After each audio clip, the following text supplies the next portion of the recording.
Bar council चुनाव को लेकर एडवोकेट शाहनवाज राणा ने रामपुर में जनसंपर्क किया। उन्होंने स्वार सहित व तहसील बिलासपुर में अधिवक्ताओं से समर्थन मांगा है। शुक्रवार को रामपुर में bar council of Uttar Pradesh के आगामी चुनाव को लेकर सदस्य पद के उम्मीदवार, पूर्व उपाध्यक्ष bar council of Uttar Pradesh एवं पूर्व विधायक शाहनवाज राणा ने रामपुर पहुंचकर व्यापक जनसंपर्क अभियान चलाया। इस दौरान उन्होंने जनपद की तहसील स्वार और तहसील बिलासपुर में अधिवक्ताओं से सीधे संवाद कर अपने पक्ष में समर्थन में क्रम संख्या 266 पर वोट देने की अपील की। जनसंपर्क के दौरान शाहनवाज राणा ने अधिवक्ताओं की समस्याओं को गंभीरता से सुना और कहा कि यदि उन्हें बार काउंसिल में प्रतिनिधित्व का अवसर मिलता है तो अधिवक्ताओं के हितों की रक्षा, उनके सम्मान तथा सुविधाओं के विस्तार को सर्वोच्च प्राथमिकता दी जाएगी। उन्होंने कहा कि अधिवक्ताओं के लिए बेहतर इंफ्रास्ट्रक्चर, चैम्बर की सुविधा, सुरक्षा व्यवस्था, बीमा, पेंशन और अन्य कल्याणकारी योजनाओं को सशक्त बनाना उनका प्रमुख उद्देश्य रहेगा। उन्होंने कहा कि बार काउंसिल अधिवक्ताओं की सशक्त आवाज है और इसे और अधिक पारदर्शी, जवाबदेह एवं मजबूत बनाए जाने की आवश्यकता है। शाहनवाज राणा ने भरोसा दिलाया कि अपने अनुभव और ईमानदारी के बल पर वे अधिवक्ताओं की समस्याओं को प्रभावी ढंग से शासन स्तर तक उठाएंगे और उनके समाधान के लिए सतत प्रयास करेंगे। उन्होंने अधिवक्ताओं से वादा किया कि अगर वो अधिवक्ताओं के समर्थन से जीत जाते हैं तो प्रथम कोशिश पश्चिम क्षेत्र में हाई कोर्ट बेंच की स्थापना करना रहेगा। साथ ही कबीलों को दुर्घटना के दौरान मिलने वाली सहायता राशि को 4 गुना किया जाएगा। इसके अलावा नए युवा अधिवक्ताओं को खर्च के लिए सहायता प्रदान की जाएगी। जनसंपर्क अभियान के दौरान बड़ी संख्या में अधिवक्ता मौजूद रहे। कई अधिवक्ताओं ने शाहनवाज राणा को समर्थन देने का आश्वासन भी दिया। बार काउंसिल चुनाव को लेकर अधिवक्ता समुदाय में खासा उत्साह देखने को मिला। देखिए उन्होंने क्या कहा।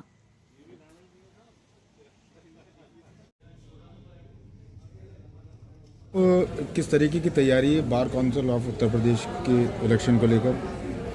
उत्तर प्रदेश में इस वक्त जो है बार काउंसिल का चुनाव चल रहा है।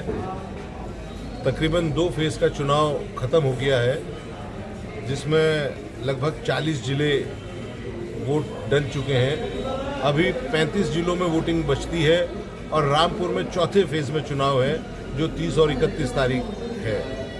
तो आज क्योंकि अभी मैं यहाँ आया हूँ, बार काउंसिल का चुनाव वोट डलनी है 30 और 31 में, उसी के लिए सबके पास चैम्बर टू चैम्बर में गया, सबसे रिक्वेस्ट की, गुजारिश की, क्योंकि पहले भी मुझे बहुत अच्छा समर्थन यहाँ से मिला था और सभी ने मुझे बहुत अच्छा वोट यहाँ से देके भेजा था। तो आज उसी सिलसिले में मैं दोबारा अपने लोगों के बीच में, अपने अधिवक्ता साथियों के बीच में आया हूँ, उनसे अपील करने कि आने वाली 30 और 31 तारीख में जो वोटिंग होनी है तो उसमें भारी तादाद में जो है यहाँ से मुझे समर्थन मिले। और सभी एडवोकेट ने मुझे जो है आश्वासन दिया है कि वो जिस तरीके से पिछली बार मेरा साथ दिया, मुझे समर्थन किया और मुझे प्रथम वरीयता से यहाँ से जिताकर भेजा, इस बार भी सभी ने मुझे आश्वस्त किया है कि आने वाली 30 और 31 में वो मुझे यहाँ से प्रथम वरीयता का वोट देंगे। तो वैसे प्रायोरिटी क्या रहेगी जैसे चुनाव जीतने के बाद? बहुत सारे काम हैं, क्योंकि ये चुनाव जो है वकीलों से मुतालिक है और इसमें जितना भी एडवोकेट्स के बारे में जो काम होते हैं, उनके हित के बारे में, उनके प्रोटेक्शन के बारे में, वो सारी चीज़ें जो हैं बार काउंसिल में नियम कायदे बनते हैं और हमने पहले भी बनाए हैं। जैसे कि मैं आपको बताना चाहूँगा कि जब पिछली बार मैं उपाध्यक्ष बना, वाइस प्रेसिडेंट बना बार काउंसिल में, तो उस टाइम बहुत सारी चीज़ें हमने लागू कराई थी।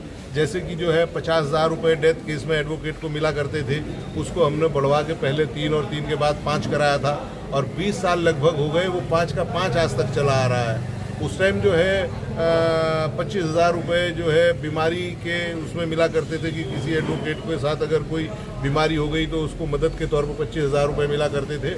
आप देखिए 20 साल के अंदर कितनी महंगाई हो गई, हर चीज़ के रेट कई गुना बढ़ गए। सोना आप देखिए 20 साल पहले क्या था, आज कितना गुना बढ़ गया। आप देखिए डॉलर 20 साल पहले क्या था, आज कितना गुना बढ़ गया। लेकिन हमारे एडवोकेट्स की फ़ीस बढ़ गई, वकालतनामों की फ़ीस बढ़ गई, रजिस्ट्रेशन की फ़ीस बढ़ गई। जो पैसा यहाँ से हमारा बार काउंसिल में जाता है, आय बढ़ी है, लेकिन हमारे अधिवक्ताओं के लिए जो हित की बातें हैं वो वहीं की वहीं है। तो निश्चित तौर से आने वाले समय में मौका मिलता है तो इन सब चीज़ में जो है इस फंड को बढ़ाया जाएगा, इस 5 को 10 कराया जाएगा। जो बीमारी वाला फंड है, जो आज तक 25 मिल रहा है, इसको कोशिश करके इसको 2 गुना या 3 गुना या 4 गुना जो भी हो सकेगा वो कराया जाएगा। उसके अलावा हमारे जो बच्चे, नए बच्चे आते हैं, उनको कई साल संघर्ष करना पड़ता है और अपने परिवार का पालन पोषण नहीं कर पाते हैं। उसके लिए जो है उनको कोई मानदेय टाइप वहाँ से तय कराया जाएगा। हमारे बुजुर्ग हैं जो 40-40, 30-30 साल की प्रैक्टिस के बाद जब रिटायरमेंट हो जाता है, उनका घर बैठते हैं, तो कम से कम उस दौरान उनको कुछ एक पेंशन में कुछ मिलना चाहिए, क्योंकि उन्हीं की मेहनत से बार काउंसिल आज तक चलती आ रही है। भाई वो लोग हैं तभी बार काउंसिल है, तो उनके बारे में भी जो है सोचा जाएगा। और बहुत सारी ऐसी चीज़ें हैं, अधिवक्ता प्रोटेक्शन एक्ट है, उसके अलावा बीमा का बहुत अच्छी स्कीमें दूसरे प्रदेशों में है जो उत्तर प्रदेश में नहीं है, वो सारी जो है यहाँ पे लागू कराई जाएंगी। सर, यहाँ के जैसे अधिवक्ताओं की मांग है कि पश्चिम में जो है, पश्चिमी क्षेत्र में हमारे जो है हाई कोर्ट की डिमांड कर रहे हैं कि लोग उसके लिए। अब ये डिमांड हाई कोर्ट बेंच की सदियों से चली आ रही है, इतना लोग कोशिश करते हैं, मूवमेंट करते हैं, लेकिन नहीं हो पा रहा। इसके पीछे कारण ये है कि हमारे पश्चिम के जो है एडवोकेट्स बहुत कम जो है मेंबर बन पाते हैं बार काउंसिल में। असल में हम अगर अपना बहुमत अगर रखेंगे, हमारा बार काउंसिल में ज़्यादा मेंबर जीत के पहुँचेंगे, तो जो है बार काउंसिल से प्रस्ताव होकर सरकार उसको पास करे। अब वहाँ अल्पमत में रहता है, पश्चिम के मेंबर्स अल्पमत में रहते हैं और हम इस बात को ढंग से रख नहीं पाते। तो मैं आपके माध्यम से, आप मीडिया के माध्यम से अपील करना चाहता हूँ अपने एडवोकेट साथियों से कि कोशिश करें कि जातिवादी में ना बटकर, क्योंकि अधिवक्ता की कोई जाति नहीं होती, जिसने काला कोट पहन लिया वो अधिवक्ता है। और मैं, क्योंकि अधिवक्ता का वेलफेयर का मामला है और पश्चिम की बात है, तो जब सभी अधिवक्ता मिलकर पश्चिम के सभी अधिवक्ताओं को वोट देंगे और उनको ज़्यादा से ज़्यादा जिताकर भेजेंगे, तभी जो है वो अपनी मजबूती से हाई कोर्ट की बेंच की मांग रख सकते हैं। और अगर ऐसा होता, बार काउंसिल से पास होती, तो निश्चित तौर से सरकार भी उसको पास करेगी।